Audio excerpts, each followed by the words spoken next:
Yo, what's up, everyone? It's Bob Reese from the Bronx, and I just want to let you guys know that we're not going to give up. We're going to keep persevering. We're going to keep pushing through. We're going to keep our faith, and God is going to open doors for us. I believe it. Even if people that, said they were going to stick by my side and help me out, even if they just disappear in the worst of times, I'm not going to give up. I didn't survive all that stuff in my life, even before Hunts Point, to give up now. No. I didn't survive all that stuff in Hunts Point to give up now. No. I look tired, I look run down, because I am. But you know what? I don't let it affect my life as far as cleaning my home and taking care of my son. I don't let it affect me, because my son needs me, and I love him with all my heart, and I'll never stop doing what I need to do for him. Never. So I want you guys to know I appreciate your prayers, I appreciate your love, I appreciate your support. Let's check out little old Weedy B. I know, guys, it's alright. Hey, look, people go through stuff. I've been through a lot in my life. I'm lucky I held up this much. And it's not important. You know what's important? That I got my health, and God has restored me, because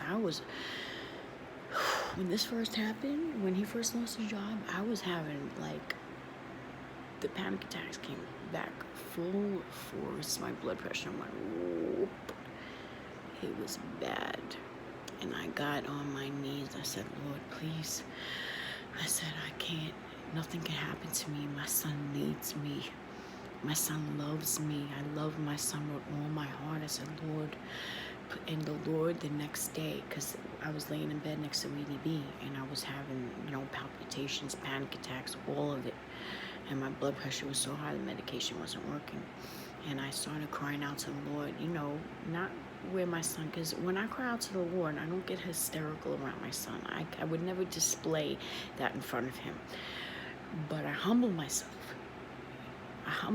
To the Lord, saying, Lord, you let me survive all of this stuff in Hunts Point. You let me survive abuse and shunning and all kinds of stuff, and people using my story to their advantage and not coming through and not helping me, and actually saying they were going to, actually going almost there, and then just disappearing.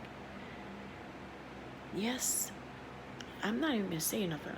I'm going to just rest easy on it and see what happens from here. But I'll tell you one thing, that if I bring it to light, what was done to me, how I cleaned up my act, I could see if I didn't clean up my act and I wasn't the way that I am, and I have proof,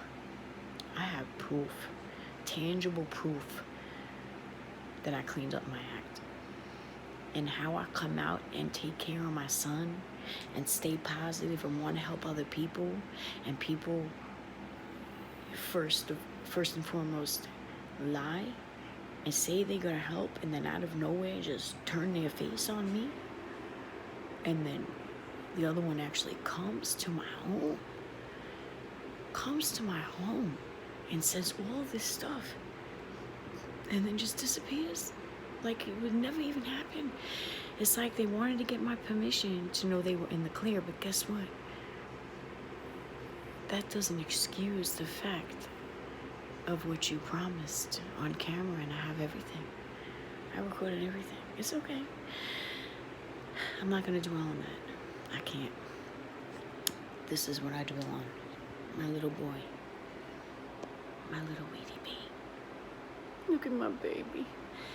You want your Baba, baby? I love you, honey. You want your bottle? Yes, my baby. Look at him. Look at that little angel, everyone. I love him with all my heart. That's the reason that I live, is for him. It's only for him. If it wasn't for him, I know for a fact if it wasn't for him, I wouldn't be able to. I don't know what would happen. All I know is because of Weedy B, that is why God is keeping me alive. For my son. For my Weedy B. And I pray for my enemies.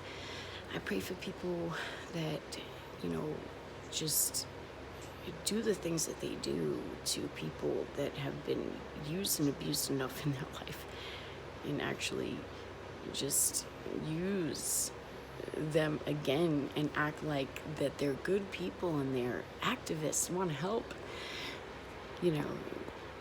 Like I said, I don't know for sure, but I know for sure what has been happening. And I'm going to leave it as that. God bless you all. Keep Tito in prayer. And also I'm talking about those people, what they did to Tito. Okay?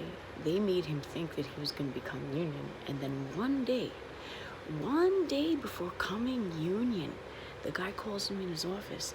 And they kept people, not that anyone should lose their job. Nobody should. But the people they kept don't even have children. They don't even have families. Like, they're single young dudes. But they fire him. Lay him off. One day before New Year's and one day before becoming union. He was one day. And the union rep said, oh, if they would have just waited one day, you would have been in. I don't know, guys. I don't know what's going on with people, but I know I ain't giving up. I know I love the Lord with all my heart. I know if it wasn't for the Lord, I wouldn't be here. And the Lord saved my life physically. And I love him with all my heart. Thank you, Jesus, for everything you've done for me, Lord.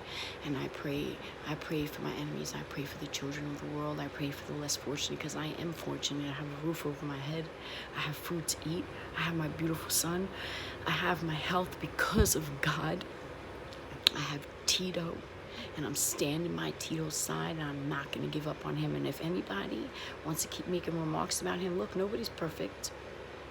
Tito admitted, that before he was doing what he was doing, but he was depressed.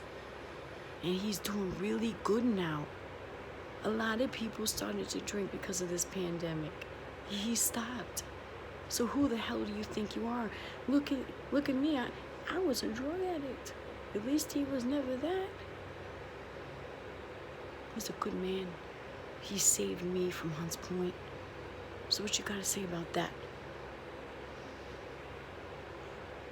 Check your own beam in your own eye.